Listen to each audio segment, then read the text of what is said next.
Hollywood glitz and star power was in place last night for the premiere of director Oliver Stone's blistering new film about the John F. Kennedy assassination, titled JFK. Why was Kennedy killed? Who benefited? Who has the power to cover it up? Kevin Costner plays New Orleans District Attorney Jim Garrison on the trail of the mystery about Kennedy's death. This was the official version of the assassination as presented by the 7-member Warren Commission 10 months after Kennedy's death. The commission reports that the fatal shots that entered President Kennedy's head and throat were fired by Lee Harvey Oswald from the Texas School Book Depository, acting solely by himself. But Stone in his movie comes to a very different conclusion. The guy couldn't do the shooting. I was a rifleman and just sitting in that 6th floor window. It's impossible. It's just impossible to do the shooting job that is described to him. But even prior to the release of his movie, the press has vilified Stone. Newsweek called his work twisted history, and Warren Commission attorney and Kennedy author David Bellin, quoted in the Washington Post, called Stone's film, quote, a big lie that would make Adolf Hitler proud, end quote. Still, Stone perseveres. I think there was a coup d'etat here. I think a president was illegally killed, and I think we can deal with it now. Stone's theory in JFK, based on scores of research documents and books, is that Kennedy was killed by a CIA and military-controlled conspiracy within the United States government, killed because Kennedy planned to pull out of Vietnam. Kennedy researcher and author David Lifton agrees with Stone and applauds his courage in the movie. It's an enormous consciousness raiser. It's going to inoculate a whole generation of Americans against the myth of the Warren Report. Critic Tom Shale says Stone's work raises important questions. I don't think it pretends to tell the whole truth. If it did, it would really be Ollie's folly if it did, but I think it'll promote a healthy skepticism in people who are too young to remember the actual assassination. And at the Hollywood premiere, the reaction was strongly favorable. There's so many things packed into that 3 hours. It's astonishing, the information. It's a very, very important film, and I think every young person in America should see this film. Knowing the kind of research and work that Oliver does, anybody's entitled for their own opinion. There he is! And he does his research. This is our story, and we're confident in it, and we're confident behind the direction of Oliver Stone.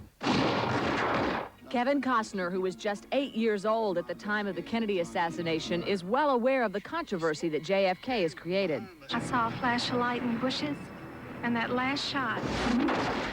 Does it trouble you, Kevin, that for a generation of moviegoers, this will become definitive history in a sense? I don't think so. I think, you know, we elected to do one story. Somebody can turn around and do another story, and if their story seems to have weight, they will be able to attract world-class actors. I mean, I'm not the only person in this movie. We're talking about Tommy Lee Jones and Sissy Spacek, and you know, Donald Sutherland and John Candy, and I'm leaving people out. Jack Lemmon. These are people that have a lot of common sense and a lot of integrity. So, you know, I'm not propping this movie up as a 10. I read it, I made sense. So did those 10 people. Oswald's been shot. Did you buy the official story growing up? Yeah, I did. Yeah, I did. But I was very young, and I think Americans do have the tendency to believe what they read. But there was something lingering, and even if you talk, you know, now with such great distance, there's still nobody, not nobody, but a large percentage of the population just doesn't believe that, you know, one person could have done that. FBI tried 2 sets of tests. Not one of their sharpshooters could match Oswald's performance. The film goes to great lengths to try and prove its theory that there had to be more than one assassin. Costner admits his own ideas about what happened in Dallas in 1963 were affected by his involvement with the movie. Did it change your thinking now about the possible theories? Yeah, it did change my thinking, because I've, you know, been able to walk and talk among the principals, a lot of the principals, and you know, you're changed forever once you hear, you know, information. You know, there's a lot of information that didn't find this way into the movie. So those who thought, you know, maybe that this movie really goes to the edge, you know, really don't realize how far it actually could have. Truth is the most important value we have. Costner's character, New Orleans District Attorney Jim Garrison, began his own investigation of the assassination when several local citizens were linked to Lee Harvey Oswald. Garrison was criticized and ridiculed at the time. You have any idea what you're getting yourself into, Daddy-O? The government's gonna jump all over your head, Jimbo, and go cock-a-doodle-doo. A lot of people have dismissed this guy as, you know, a publicity-seeking flake and a maverick. Yeah. And yet, because you are portraying him, movie audiences, I think, will find him to be a hero. Well, I've spent a lot of time with him, and I found him to be very coherent and very clear and very well thought out.